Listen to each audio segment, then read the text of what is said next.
Hi everybody, this is Bobby filming in Metairie Cemetery in New Orleans. This is arguably the most beautiful cemetery in all of the United States. A lot of outsiders who are not from here agree with that. Now I will take you to a lot of famous graves. I will show you a district attorney's grave. I will show you Anne Rice's grave, the author of Interview with the Vampire. I will show you Louie Prima's grave, rock and roll and jazz musician from the 1950s. Some Confederate soldiers are buried right here behind me. And I will take you to some actors' graves, some actresses' graves, some mafiosi graves, but also a brothel madam, her grave as well. And this is a beautiful cemetery rich with history, started in 1872. And I will also talk in this video about burial procedures here in New Orleans. Now, first off, I want to talk about this monument behind me. Daniel Moriarty, really wealthy individual here in New Orleans. He was not noteworthy in our history other than he had a lot of money, but he did have a beautiful wife who coped with Alzheimer's. We did not know it as Alzheimer's in the mid and late 1800s, but it was that. So the four statues represented there: faith, hope, and love. And these are from the Bible. The fourth one is memory, because she was coping with memory loss. Now, in this cemetery, you will see a lot of really interesting architecture. A lot of these graves have a lot of craft, a lot of thought put into them.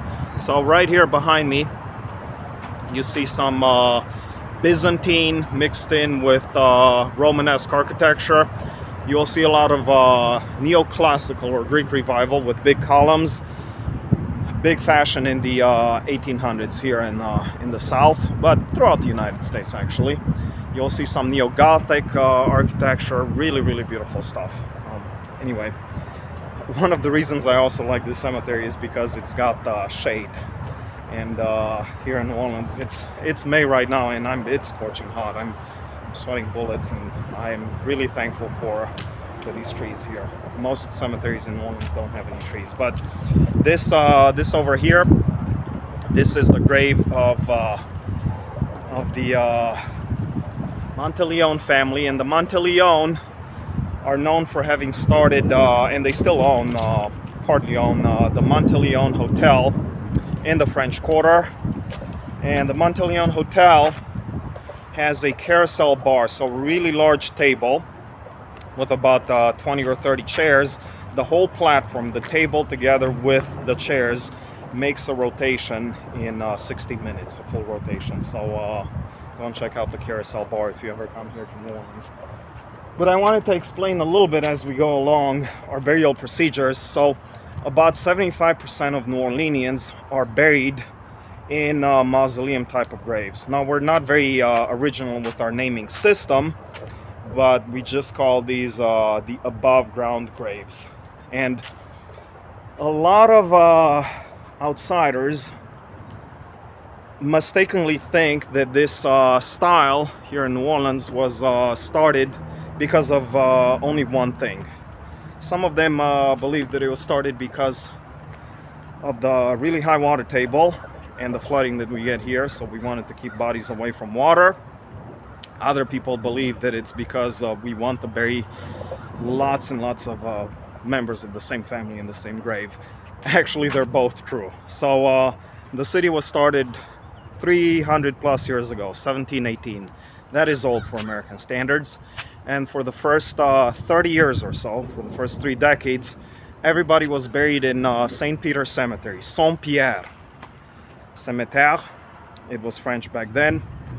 And this was done 6 feet under, like they used to do it in France back then, which is a terrible idea for a city like New Orleans, because most of the city is below sea level. You are digging that far, you are getting into this soupy nastiness of swamp waters mixed in with roots of plants and trees and dead animals.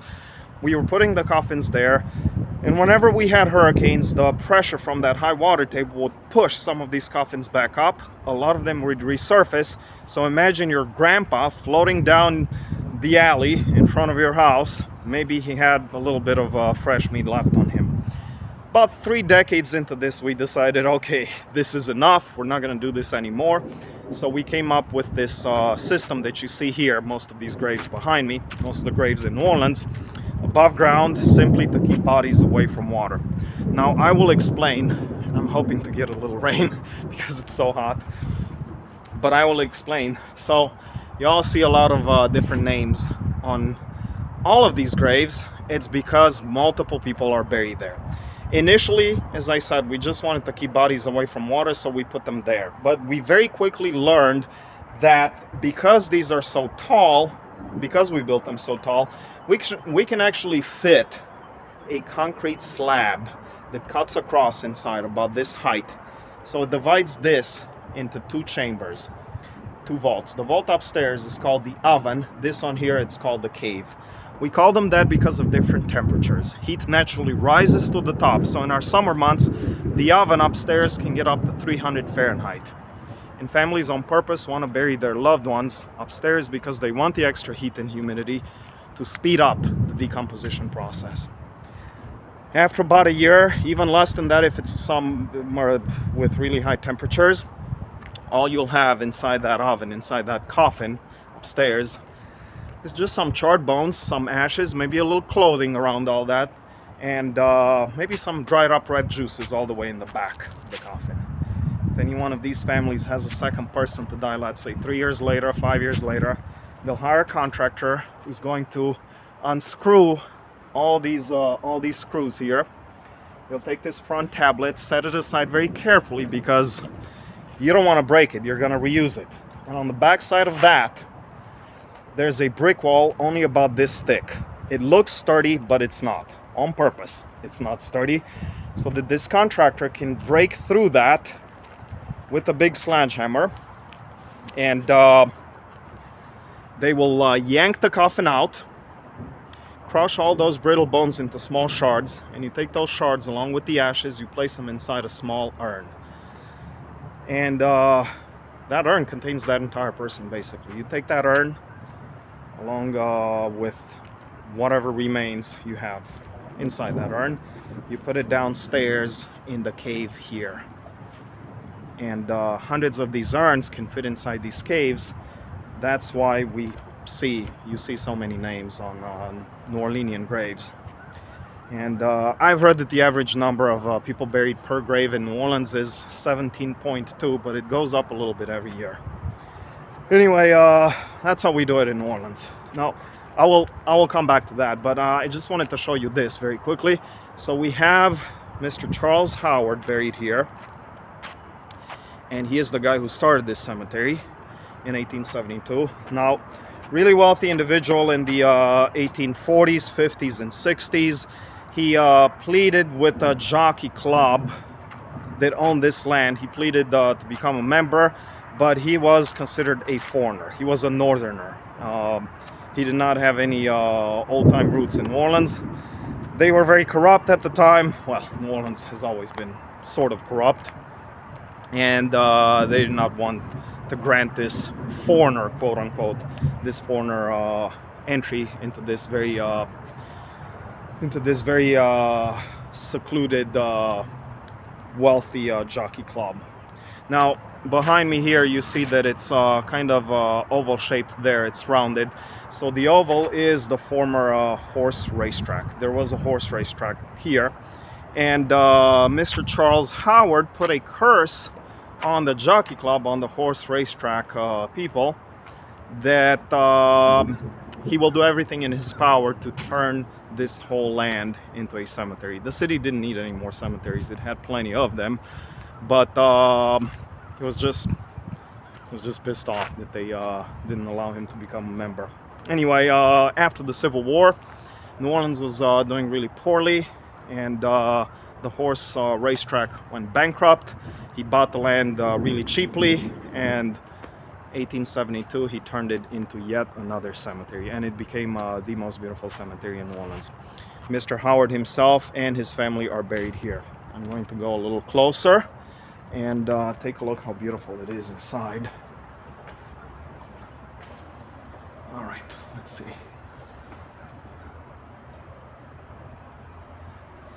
Okay. So I'm going to continue walking this way. Now, this cemetery, I also wanted to say, I don't think I mentioned this already, yet, this cemetery is non-denominational, which means that people of all faiths are buried here. Since this is a Catholic majority city, about 80% of the city's population is Catholic, still a slight majority within the cemetery itself is Catholic, about 55%. But the other 45% is split between Protestants, Jewish people, atheists, people of all faiths, even Byzantine Orthodox Christianity, which you will see here. You will see a grave of a Orthodox Christian family. Now, Orthodox churches in Eastern Europe are known for being a little bit different in their style and their architecture. They're darker, they're very mysterious looking, so you can see this. It's got some Moorish influences. Step aside here away from this car. Some Moorish influences because it was in such proximity. Eastern Europe is in such proximity to the former Ottoman Empire, to Turkey. So you see some Islamic influences, even though it's not Islam, it's actually Christianity, Byzantine Christianity. And here I will walk on what we call here in New Orleans Italian Alley or Sicilian Alley, because a lot of Sicilians are buried here. In New Orleans in the 1880s and 1890s, the largest ethnicity in the city was Sicilians. After the Civil War had ended, with the Reconstruction, with all the back and forth between northern authorities and southern authorities, there was a lot of corruption here and a big exodus of the old people. Land values became very cheap. Houses were selling for almost nothing in the French Quarter, and a hungry, really entrepreneurial group of people, Sicilians, came to America, saw these really cheap houses in New Orleans and bought them in large numbers. So very quickly, within a decade, they became the largest ethnic group. And you will see some Italian names here. And now, when they came to New Orleans initially in the 1870s, they were not ultra wealthy yet, so they did not have the money to build individual family graves. By the way, all of these that you see behind me, well, most of them that you see in New Orleans actually, are family graves. Now, that doesn't mean that all the people buried within one are of the same name. Some of them are in-laws, but they are related, at least by family affiliation. That was later on in the 1880s and 1890s. However, in the 1870s, they were still kind of impoverished. They did not have money to build those. So my point is, they had to build these. So these are these larger ones are wall vaults inside, just like the one I showed you at the beginning of the video.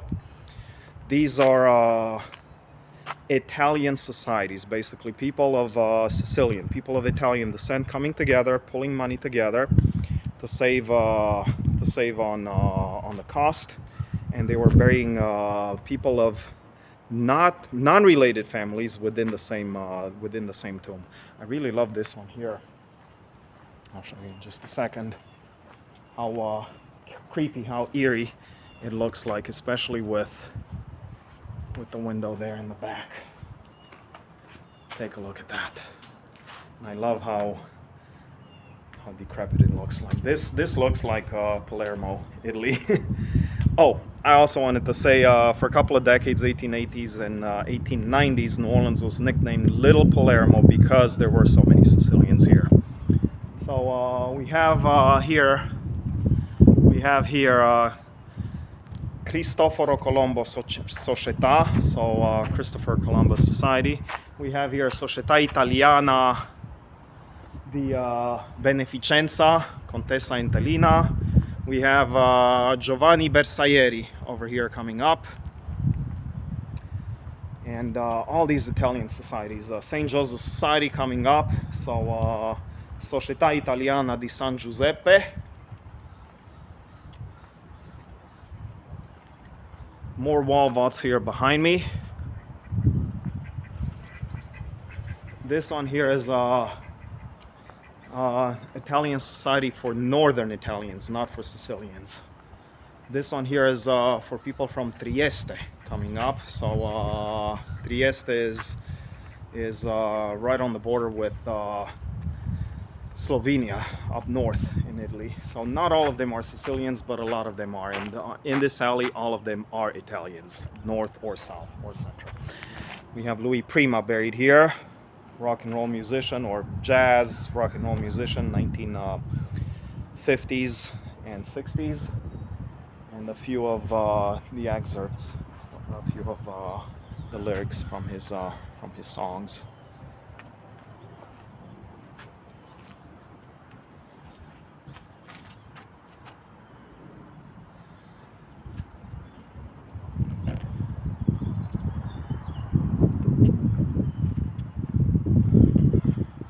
All right, so to continue on with my explanation of how New Orleanians are buried. So in these individual family plots, by law and tradition, families are not allowed to reopen the oven upstairs for at least a year and a day. Remember, oven and cave separated by a concrete slab in the middle. So they're not allowed to reopen that for at least a year and a day after somebody was placed in there, to make sure that your grandpa properly cooked in there. You don't want to yank her out and she still has fresh meat on her. So let's suppose that I'm a Taranto and I die today in a car crash. My family will bury me upstairs there. I start cooking very quickly because it's already May, it's already really hot. But my brother dies 3 months from now in a big hurricane in August or September. That's hurricane season for New Orleans. What happens? Where's he gonna go? He can't go upstairs because that's packed with me for 9 more months by law. And he cannot go downstairs either because that's packed with all those urns and of my cousins, uncles, grandma and grandpa and in-laws. Where's he gonna go? Well, for this we developed a very snazzy app. It's not really an app, I'm just being facetious, but it's these wall vaults that you will see here in just a second. So you will see that some of them don't have any names, like this one here. They're temporary wall vaults for families who have more than one person to die within the same year. I call them Airbnb for the dead. My brother would go in there for his year and a day. After he properly decomposed, my family will put him in an urn, all his shards of bone, and they will take him into the family's grave downstairs in the oven, next to my urn. You see some of them have actual names. These are permanent ones. They're purchased by families because they don't want to invest $50,000, $100,000 into one of those that you see there. But anyway, all of these are built in such a way to where it's actually completely sealed. So you see here these protrusions. They're the endings of concrete slabs that cut across, that they go all the way to the back. So this is all sealed. However, some of these are set aside by cemeteries for people who die on the streets. Most of them are homeless, although not all, but in any case they are the unidentifiable, and for them these concrete slabs inside are built a little bit differently. They start here at the front and they go on and on and on, but they end somewhere around here. So that means there's a little gap here, a little gap over there, a little gap over there. So basically a chute at the back, a shaft. So let's suppose I'm a homeless person. I die today because the car runs me over. Nobody knows who I am. I don't have any ID on me. the cemetery will dump me into one of those set aside for the homeless. But let's suppose a big hurricane hits the city 3 months from now. A bunch more unidentifiable people die in the hurricane. If the city gets overwhelmed with all these corpses on the streets, if they need to reuse that specific space where I'm resting, oh, they will. They're not gonna wait 1 year and a day that families are legally required to wait. They're gonna reopen that at the front, and to make room for that next person, they'll take a broom or a shovel or a 10-foot pole. They will very, very delicately, very carefully shove me all the way to the back, throw me down that shaft. So if you've ever heard of that expression, I would not touch that person with a 10-foot pole. Now you know where it comes from. Okay, here I'm stopping very quickly at the Gambino family grave. I love the peach color here. Now, allegedly, they're not related to any of the Gambinos in New York, but as I said, the largest ethnicity of people here in New Orleans for a couple of decades, turn of the century, were Sicilian Americans. I'm part Sicilian myself, and my family does not have any connections to the mafia, but that I know of. But Gambino family. Remind you of anything, of any of the 5 families in New York? Anyway, supposedly this one in New Orleans is not related to the ones in New York. Anyway, we have some of the graves this style. They're called the coping grave because here in New Orleans we cope with the geography, we cope with the topography, with the fact that most of the city is below sea level. So once you put the body down there 6 feet under, in order to keep it away from water, you have to encase that entire coffin, everything, in really thick concrete. So we have to cope with all of this, the coping grave. Okay, I'm going to walk towards Anne Rice's grave, the author of Interview with the Vampire. And as I'm walking along, I want to tell you a little bit about her. So, not only did she write that book, but dozens of books about vampires. She got into witchcraft literature, the occult. She had a period when she touched on erotica. Some people call it pornography literature. That's up to you to decide if you read those books. She even got into evangelical Christianity. She had a period like that. So she covered a lot of bases. But a prolific author, and really beautiful craft. It's really enjoyable to read her books. In my humble opinion, a little too slow for me, at least. I like action, I like to get to the point, but still, I enjoy reading some of her books. And she was born Howard Francis O'Brien. That's kind of a guy's name. It's because her dad wanted to mess with her a little bit. She hated the name. I imagine the kids making fun of her at school. She later changed it to Anne O'Brien, and later in life married Stan Rice, an author himself, and she became Anne Rice, that you know of today. Anyway, I also wanted to say that she did great things for New Orleans besides writing her beautiful books. She was a preservationist, so she purchased a lot of really old, beautiful houses, but always in a really advanced, dilapidated condition. And she made it a point of her career to restore all these houses to their former glory. At some point she got into a spat with Al Copeland, the owner of the Popeyes restaurant, the Popeyes chain that started here in New Orleans. The restaurant Popeyes purchased one of these old buildings.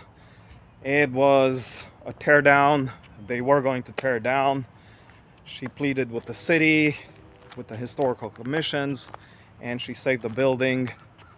They They had to let go of the building. The building eventually was restored to its former glory, and it's a residential building today, a beautiful house. But because of this path, legend goes, I don't know how truthful this is, but legend goes that for about 5 years, just Popeye's restaurants here in New Orleans, not the ones nationwide, but just the ones in New Orleans, renamed one of their items on their menu, just to poke fun at her. They renamed it from red beans and rice. They called it red beans and rice, her name. So anyway, that's the urban legend. Whether that really happened in the 1990s, it's not really well documented, even though it's somewhat recent history. All right, we're gonna turn into my favorite alley in this whole cemetery here. I like it so much because of the shade, the live oak trees, the beautiful monuments, and the different architecture styles that we have here. Okay, and we're getting really close to her grave.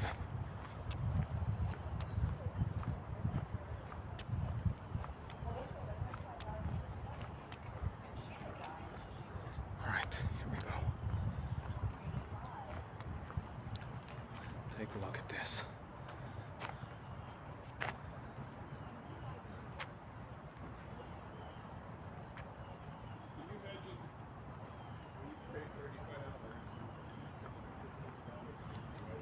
All right. So we have some postmodern there, not my favorite style. I much rather prefer neoclassical with columns like that, but to each their own. I like the variety, so I like some postmodern as well.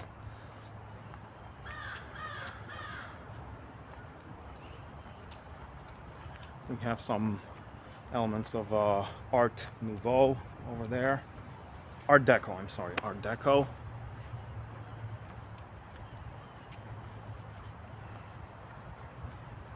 right.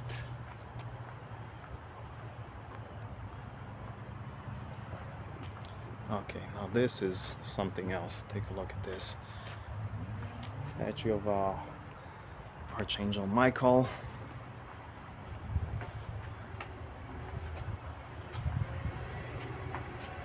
All marble, and they have their own little private statue of Virgin Mary there. A little water, a little canal there. They have their own cypress tree, all encased in marble.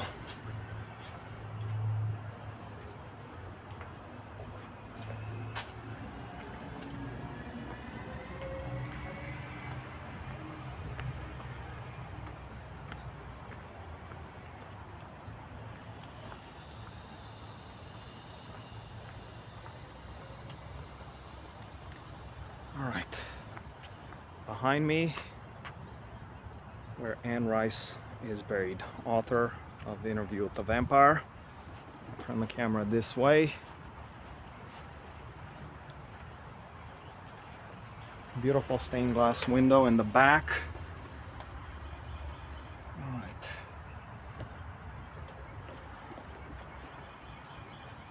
A few excerpts by Stan Rice over here, and gets her own waterfront property here in the afterlife. She died a couple of years ago, so it's 2025 now. She died in 2022 in December, and she was buried here. Now, she had moved to California, to Palm Springs, about 10 years before her death. I guess in her old age, she wanted to be surrounded by the comforts of what you can easily get in a city like Palm Springs, like spa and massage therapy and the sunshine and a more comfortable life for the elderly. But she was adamant in her will that she wanted to be buried here in New Orleans. So she's buried together here with her husband and his family. But we're going to continue this way.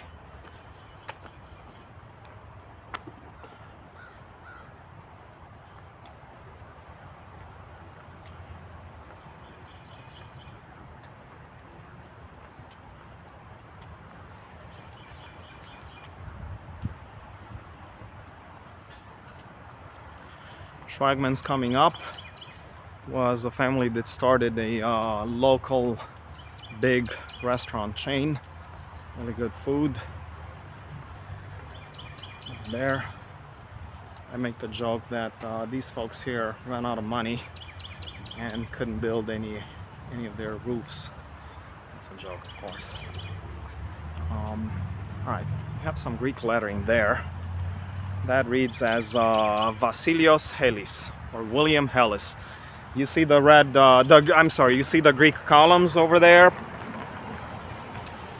And the Greek lettering, the last name Helis, that also translates as Greek. So you cannot get any more Greek than this. But this is a very wealthy New Orleanian of Greek heritage.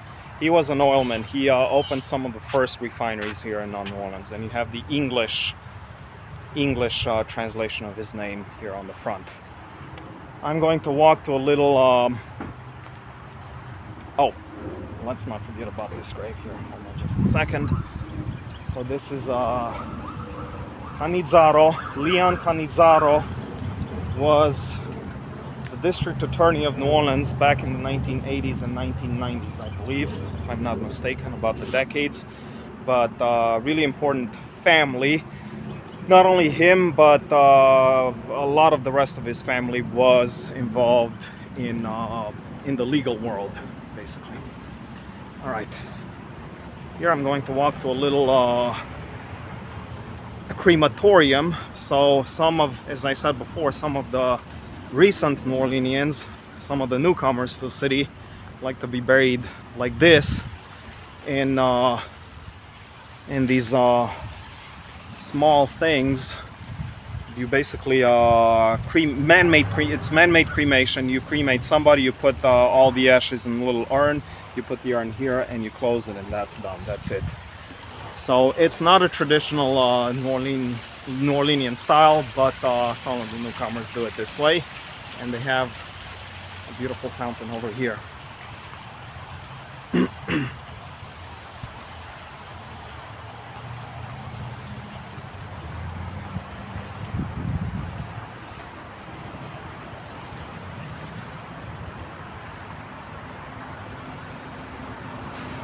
It's getting so hot. I was hoping for a little rain. It's not gonna happen.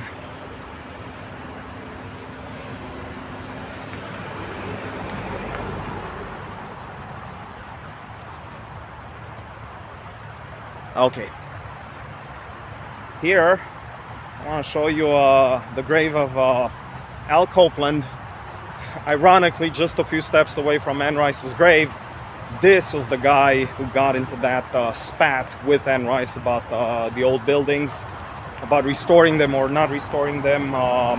He was the owner and the founder of the restaurant Popeyes, and he's buried right here. Al Copeland, the name in the middle.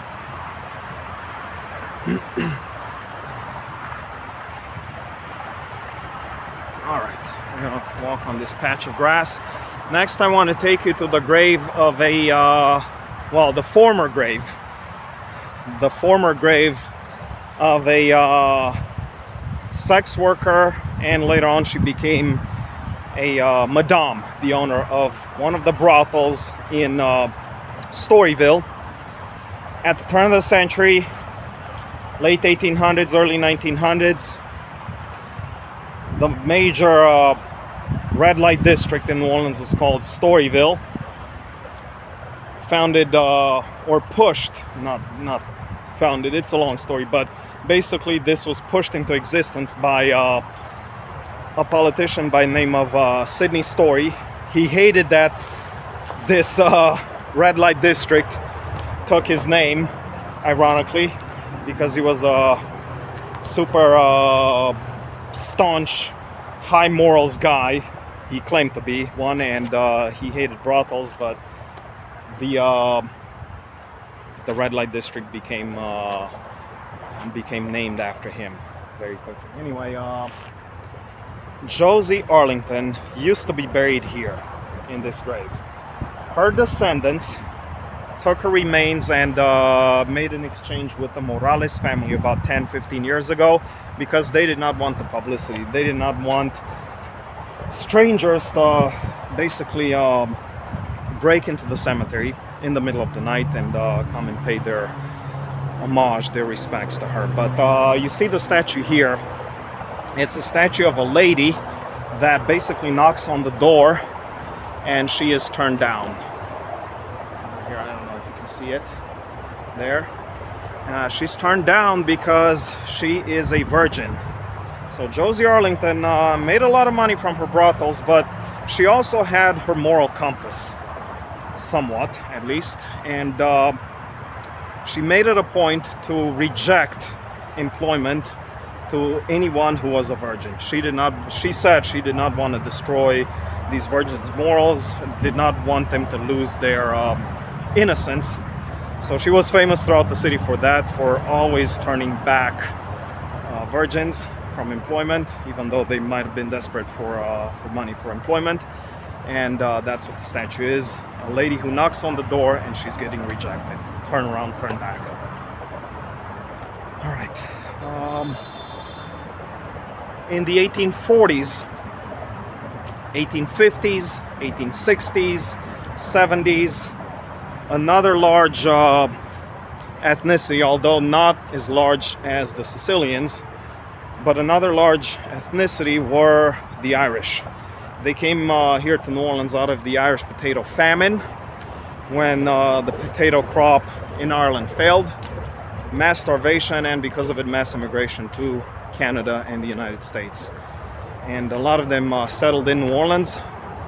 So to this day, we have 3 specifically Irish Catholic cemeteries, not this one, but still, even in this cemetery, there are a lot of people of Irish descent buried here. And I want to take you to this Celtic cross. It's in the memory of Irish people who worked on building some of the canals and some of the streets, some of the sidewalks here in New Orleans in the 1800s. So, beautiful Celtic cross, again, for the Irish workers back then.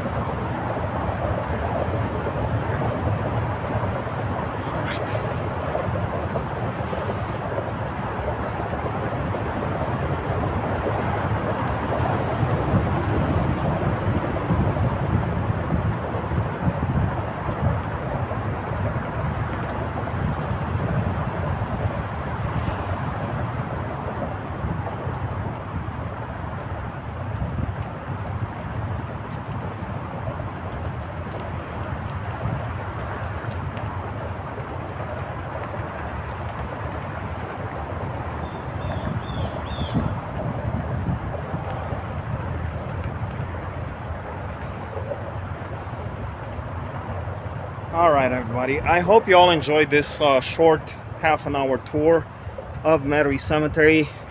It's a hot day. I'm gonna go indoors, turn the AC on. Well, it's turned on already, but get some AC on my face. Next videos probably will come out of Pittsburgh for me. I am moving yet again for the 4th time, I think. I'm moving out of New Orleans. I think this will be the last time. I'm starting a new career there. And I'm gonna miss New Orleans, but I'll come back and visit every once in a while. And I wanted to make this video of my favorite cemetery in all of the United States, Metairie Cemetery in New Orleans, started in 1872. Thank you all for watching.